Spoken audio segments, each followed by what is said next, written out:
Hello and welcome to a cover story interview. I have with me Ambassador Ajay Bisaria. He's also been the former High Commissioner to Pakistan. In fact, he's probably the last High Commissioner to Pakistan, unless, of course, things improve between India and Pakistan.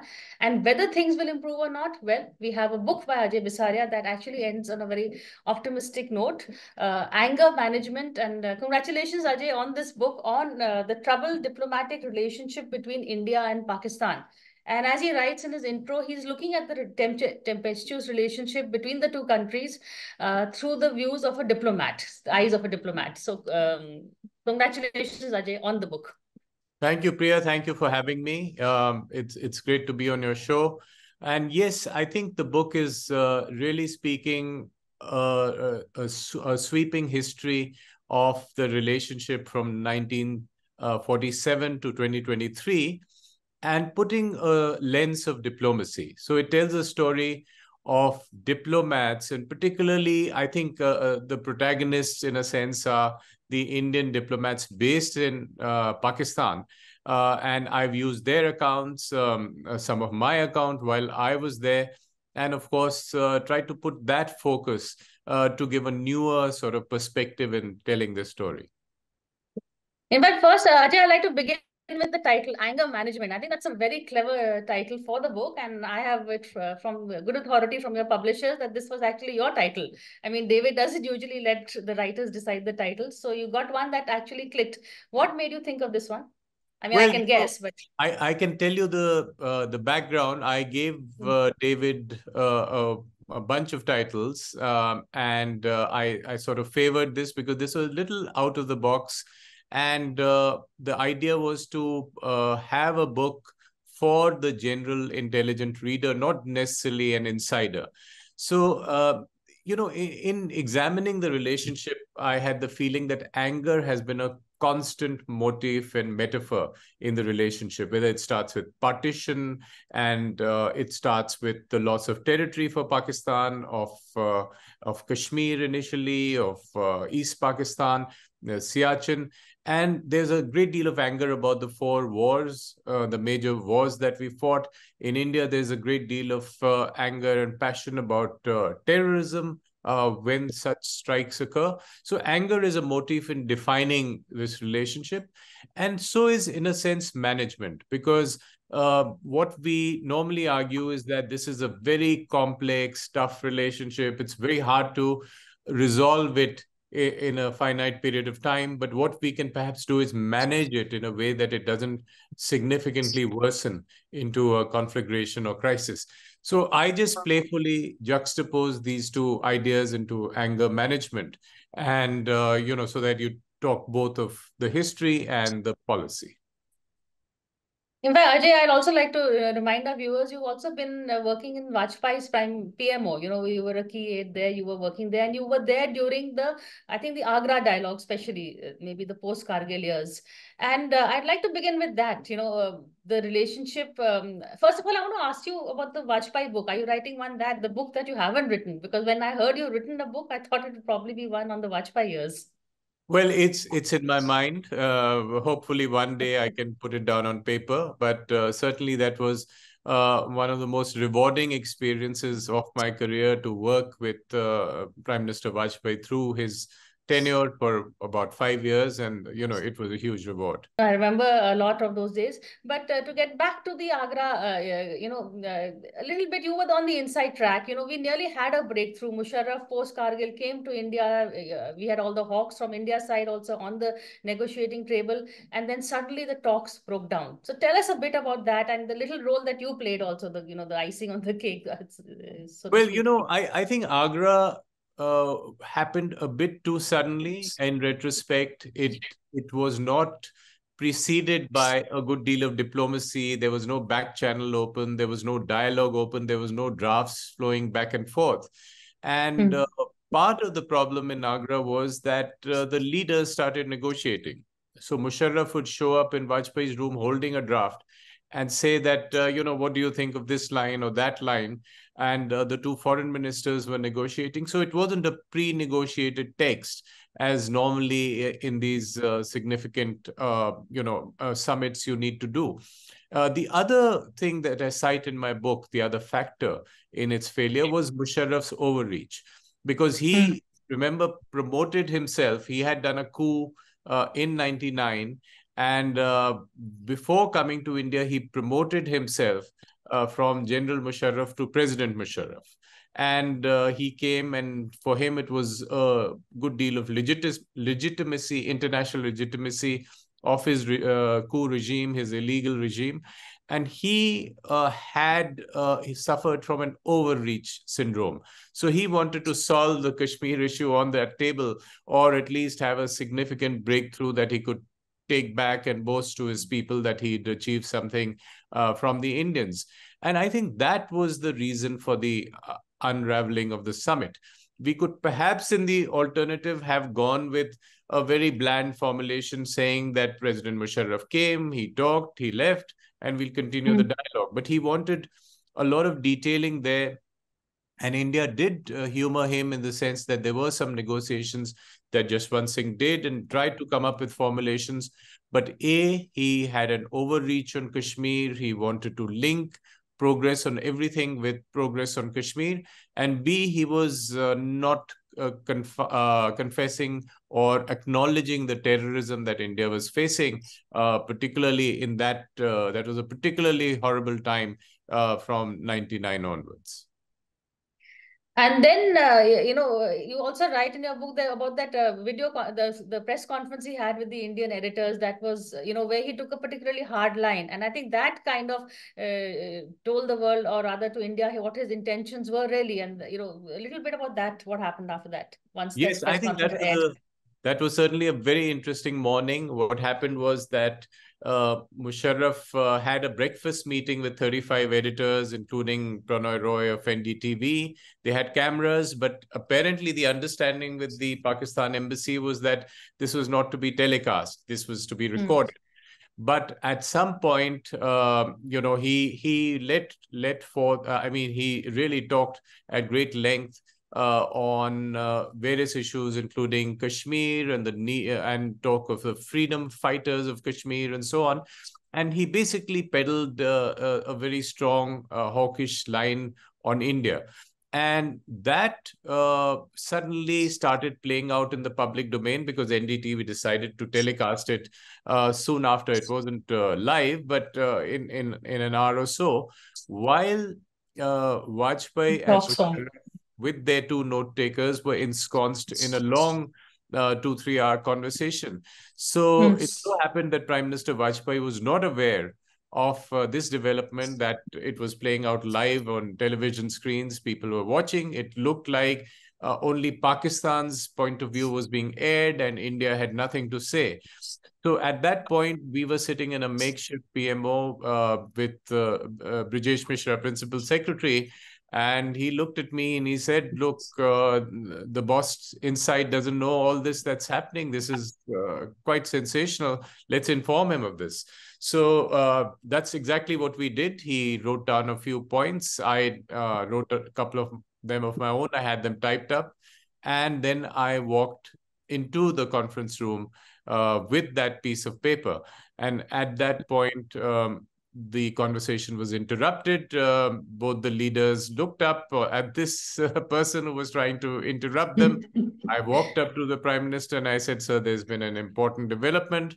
And I handed him that piece of paper. And I walked out immediately afterwards. But I believe what he said was, General Saab, ye aapne kya kiya? He looked at Musharraf and asked him that question, and basically told him that, look, the atmospherics will all go wrong if you do stuff like that. And I think that story was reported in the India Today then, saying that from that point, the summit went downwards. So the joke in the among my friends was that I went in and torpedoed a perfectly good summit that was going towards some good outcomes. Beware of Ajay Bisaria carrying notes, but here we have Ajay Bisaria carrying a whole book. So, the other talks that breakthrough that nearly happened but didn't is post Pulwama, Balakot. You write about there seemed to be an outreach to you by some people also saying, there were also moves to say that the Pakistani side wants to end the militancy. I think the DIG ISI Asim Munir also came to you a bit about that and why that finally that didn't happen. Well, the way things panned out was that Balakot was an important message, and it was an important message from India that the threshold for tolerance had gone down, along with the surgical strikes of 2016, the airstrikes of 2019 demonstrated India's resolve to, have a reply for terrorism in the subconventional space, have an immediate response as against to a posture of strategic restraint, which India had adopted in the past for various reasons. So I think what happened within the Pakistan system as a that there was a serious rethink on the whole policy of using proxy terror groups, because suddenly the cost had mounted for the ISI and the Pakistan army, and therefore they had to debate on whether this cost was worth the effort. And I think the feeling was that the costs outweighed the advantages of such a policy, and a rethink sort of began. And of course, we haven't had a major terrorist incident, touchwood, since for 5 years, since February 2019. And what really happened, of course, is that with subsequent developments, which means Article 370 in August 2015, there was a tendency to go back to the default position of deploying terrorism again, or deploying minor terrorism below India's threshold of response. So I think that was the dynamic at play there. But also, talks were happening. Then the Prime Minister Modi was sworn in for the second time. Imran Khan was, as you write, expecting to be invited, but we didn't invite. We didn't invite the SAARC countries. What could that have been something after that? Soon after, you talked about an iftar at Hotel Serena that was totally torpedoed. Tell us about that, and are the two linked? Well, these are the paradoxes of this relationship. There's a great deal of goodwill for India that exists beneath the surface in Pakistan, and also a good deal of ill will exists. So, we host a traditional iftar that has been a tradition for the last decade or so, and I did host one in 2018, where there was a very good attendance of the movers and shakers of Pakistan. It's always in demand. People like to be there at that Serena Hotel for this big iftar, and it's a very positive way of spreading goodwill and having conversations. So it went off well in 2018, but the next year, in 2019, after Pulwama, there was a good deal of ill will. The Pakistan allegation was that their own National Day celebrations were disrupted in India, and as a result of which they mounted what seemed like a military operation on the Serena Hotel the day of the iftar. So you had forklifts and bulldozers and barricades outside the Serena Hotel, preventing people from coming to our iftar. And a few people did manage to sneak in, and I did publicly apologize to them. But the irony, of course, was that Pakistan had turned its spite on its own elites, its own citizens, which included former army generals and former diplomats and various movers and shakers who'd come for an evening of goodwill and iftar, but they had to be they were turned away and left. So again, that is something that is characteristic of this relationship. Things suddenly change, and you suddenly see some ill will in the relationship.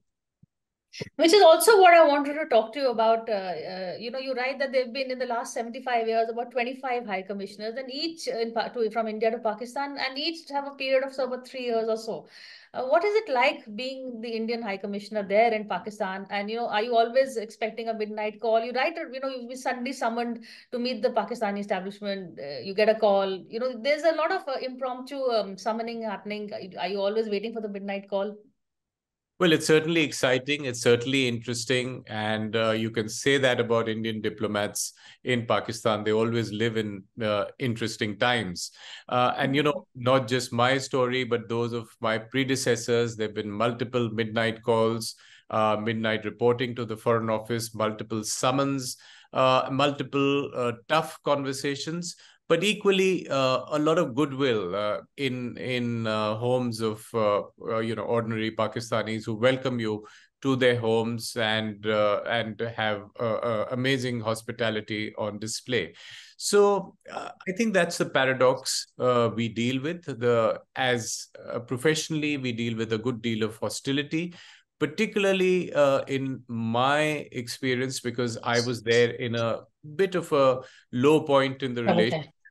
And despite it being a low point, I think there were moments of hope. So within the cycles of hostility and goodwill, there is also micro cycles within the hostility cycles where some positive outcomes come. For instance, Kartarpur corridor or the ceasefire. All this can happen even when the overall relationship is troubled. Okay. And just a bit, about handling the media also, because, you were also being grilled by the Pakistan media every time India did something they didn't like. So how was that, and compare it to the Indian media? Well, I don't know how the Indian media exactly treats Pakistani diplomats. I don't think it's as troublesome as it can be in Pakistan. I had very, very good friends in the media. There's some serious writers, but overall, the sense was that, they would rather prefer an Indian diplomat to trip up on their show, and that would be bigger news than the diplomat being given a platform to make a point. And so it had many interesting aspects. For instance, you go to a reception, you talk to a couple of journalists on the side as a social conversation, and the next day the headlines could say exclusive interview and said so and so, and often somewhat putting words in your mouth and twisting words in your mouth. Interviews, I didn't do too many because I knew that they would often be ambush interviews where you are lured in for an interview and suddenly asked tough questions, hoping you'd goof up, and it could make banner headlines. So I think it was mixed. There was some good, serious reporting based on background briefings to media, which you and I know is a means adopted often by diplomats, and that often helped. But overall, the sense was that media was not free enough to give its own sort of independent view of where it saw the India-Pakistan relationship. They had to be subserving the official narrative. Okay, I'm going to take a break and come back and keep the conversation going. I'm going to ask him a bit, he ends the book by talking about 2047 and saying, what can the three options be for India and Pakistan relationship? That's something I'm going to be talking to Ajay about, but after a very quick break.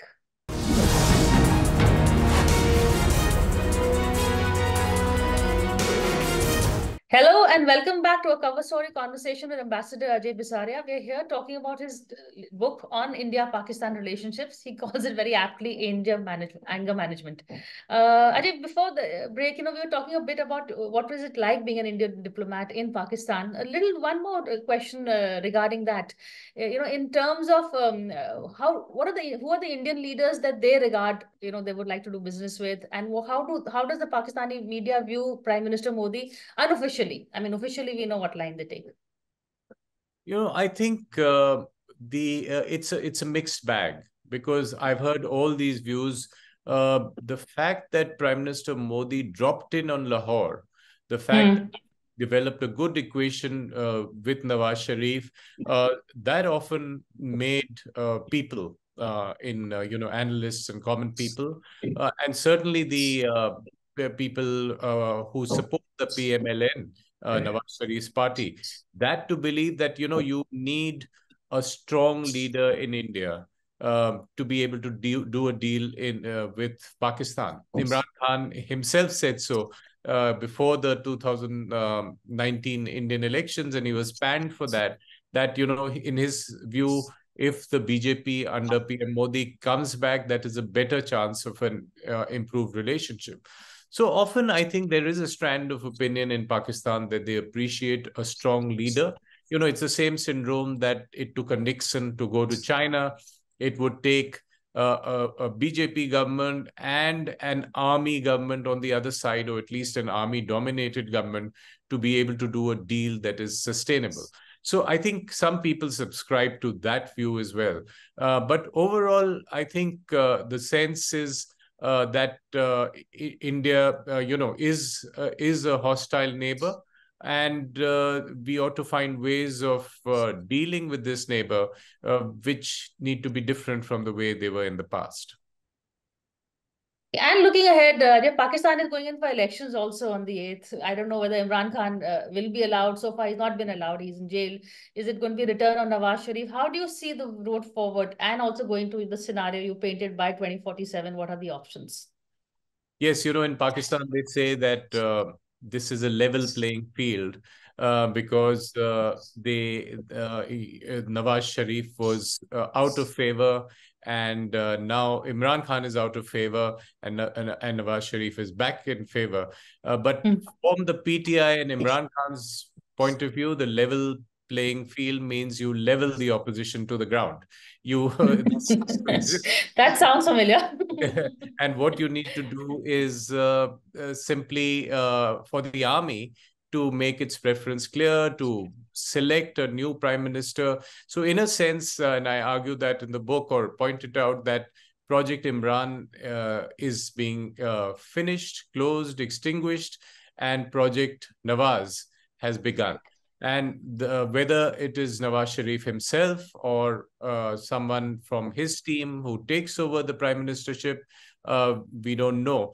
But, I also make the argument that there's a reason for cautious hope because with a new government, both in Pakistan and India, that has always been occasion historically for some fresh thinking.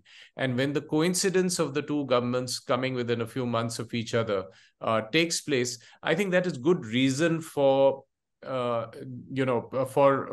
some conditional optimism on going ahead and making the small baby step breakthroughs, if not the big breakthrough, which would come after some preparation.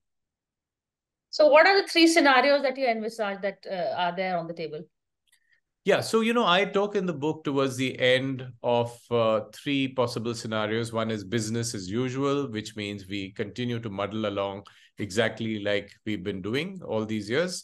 The other is of conditional pessimism, that things get significantly worse. Pakistan breaks up into four parts, for instance, or there is a escalated hostility that escalates so high that there is a conflagration, and leaders make bad choices and lead to a bad position. So that is also a possibility, a non-zero probability of those scenarios happening, but also a conditional optimism that Pakistan itself decides to change its structure and the structural reality of the army dominating the polity and therefore dominating the economy and not letting it grow. So the Pakistan makes some serious long-term structural reforms in its economy. It moves forward and decides that proxy terror is not a good policy for any of its neighbors.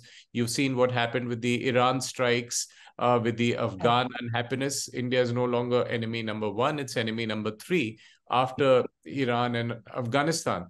So I think what we would hope is that Pakistan would realize the costs of such a policy and change this policy primarily for its own benefit, primarily for saving its own economy. And therefore, we could move ahead to some kind of management of interests rather than focusing on management of anger. That's a nice one. Which is, we've already shown the hard line. We've done the airstrike. We've shown that we are not to be troubled with. A little bit, I mean, this interview won't be complete if I don't ask you to that famous Qatl Ki Raat that, has really caught everybody's imagination. How Prime Minister played it, you tell it. You'll say it better than me. Yeah. So, I make the larger point about Balakot. It was one night or two nights that folks are talking about in a 76-year story. But the larger point, I think, is that India finally found a strategic response with the surgical strikes of 2016 and airstrikes of 2019 to the whole terrorism conundrum. That how do you deal with proxy warfare in the sub-conventional space? The answer is you deal with it with an answer in the sub-conventional space.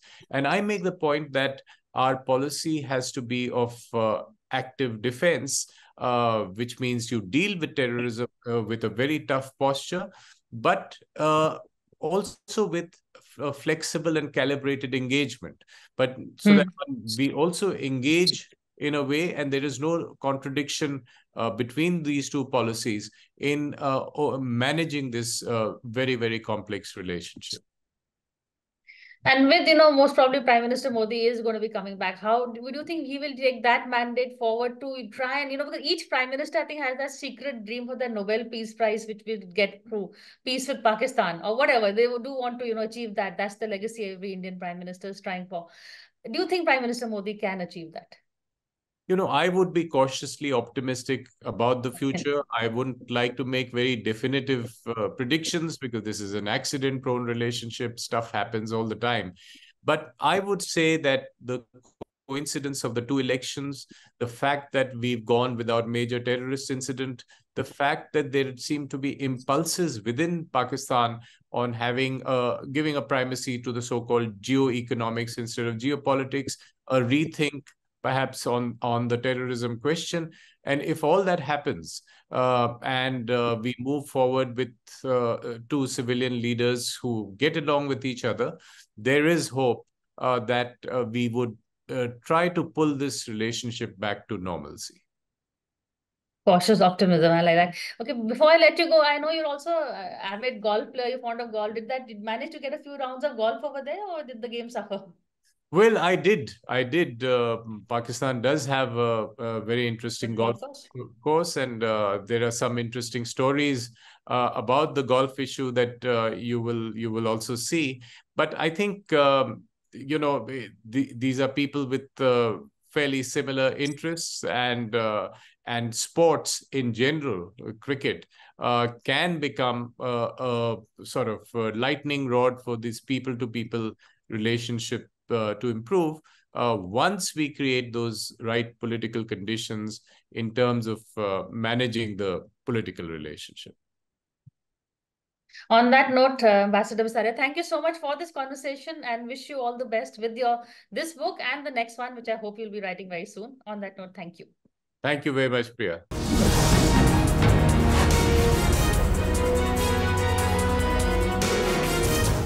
For more such videos, subscribe to the NewsX YouTube channel, hit the bell icon.